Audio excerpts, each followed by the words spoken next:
রাসূলুল্লাহ সাল্লাল্লাহু আলাইহি ওয়াসাল্লাম বলেন, যে ব্যক্তি সকালবেলা 3 বার পড়বে আউযু বিল্লাহিস সামিউল আলিম মিনাশ শাইতানির রাজিম, এরপর সূরা হাশরের শেষ 3 আয়াত পড়বে, আল্লাহ তাআলা ওই ব্যক্তির জন্য 70,000 ফেরেশতা নিয়োগ করবে, যারা এই ব্যক্তির জন্য হাত্তা ইউমসিয়া, সন্ধ্যা পর্যন্ত দোয়া করতে থাকে।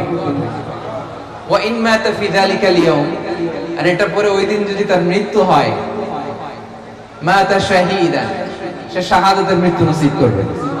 আর সন্ধ্যাবেলাও যদি কেউ এভাবে 3 বার আউযু বিল্লাহিস সামিউল আলিম পড়ে সূরা হাশরের শেষ 3 আয়াত পড়ে, তার জন্য একই ফজিলত রয়েছে। পড়েন সুবহানাল্লাহ। দোয়া যেগুলো পড়লে শয়তানের বিরুদ্ধে আল্লাহ তাআলার পক্ষ থেকে আমাদের জন্য এটা প্রোটেকশন হিসেবে কাজ করে। যেমন এই যে সূরা হাশরের শেষ 3 আয়াত, যেমন আয়াতুল কুরসি, যেমন 3 কুল, এই সূরা হাশরের শেষ 3